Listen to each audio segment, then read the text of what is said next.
May 6, 1937. A giant floats silently over the skies of New Jersey. A marvel of engineering, a symbol of human progress, when within seconds, it would become one of history's most haunting tragedies. This is the story of the Hindenburg. In the 1930s, before commercial airplanes dominated the skies, there was the airship. Majestic, elegant, the future of flight. And leading them all was Germany's crown jewel, the LZ-129 Hindenburg. At over 800 feet long, it was the largest aircraft ever built, longer than the Titanic. It was capable of carrying over 90 passengers and crew. The Hindenburg was the pride of Nazi Germany and a floating symbol of technological ambition. Powered by hydrogen, it could cross the Atlantic in just a few days, offering a level of comfort and luxury no airplane could match. On May 3, 1937, the Hindenburg lifted off from Frankfurt, Germany, on its 63rd flight. Bound for Lakehurst Naval Air Station in New Jersey, it carried 97 people crew passengers and reporters. The journey was smooth, the weather was mild, there was no sign of the catastrophe to come. But in its massive belly, the Hindenburg carried a secret danger. 7 million cubic feet of highly flammable hydrogen gas. One spark, and the ship could become a fireball in the sky. On the evening of May 6th, the Hindenburg hovered over Lakehurst, preparing to land. A light drizzle misted the field. Mooring lines were dropped, and then, in a flash, it happened. At 7:25 p.m., witnesses reported seeing a sudden burst of flame near the tail. Seconds later, an explosion. The Hindenburg was engulfed in fire. The giant airship, once graceful and proud, crumbled like paper. It collapsed to the ground in a roaring inferno, flames leaping into the sky. News crews were on site.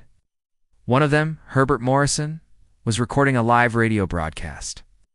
His shocked, trembling words would become etched in history. Oh, the humanity. People leaped from the burning ship. Screams tore through the chaos. Crew members desperately tried to help passengers escape the blaze. The entire disaster unfolded in just 37 seconds.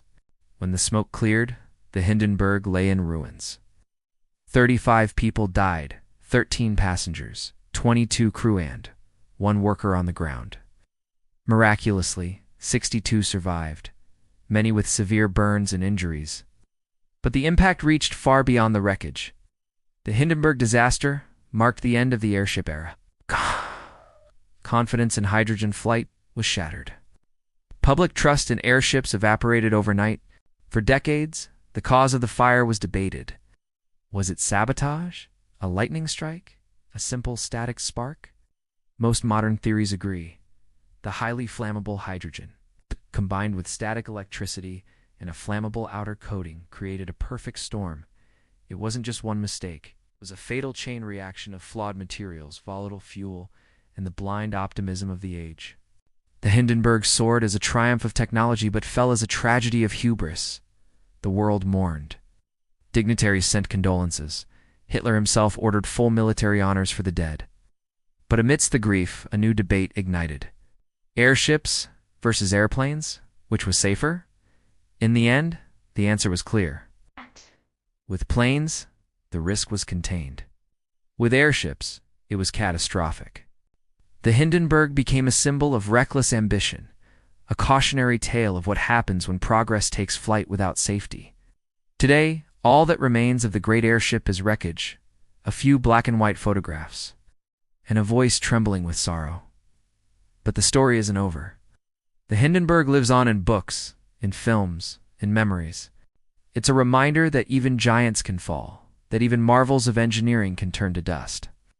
But perhaps its greatest legacy is the question it asks. How do we balance ambition with responsibility?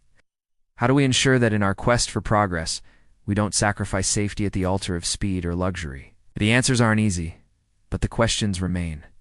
And in a world where innovation takes flight every day, we do well to remember the Hindenburg and the fragile balance between dreams and reality. Thank you for watching. If you'd like more historical deep dives like this, please like, subscribe, and share. And let us know in the comments, what moment in history should we cover next?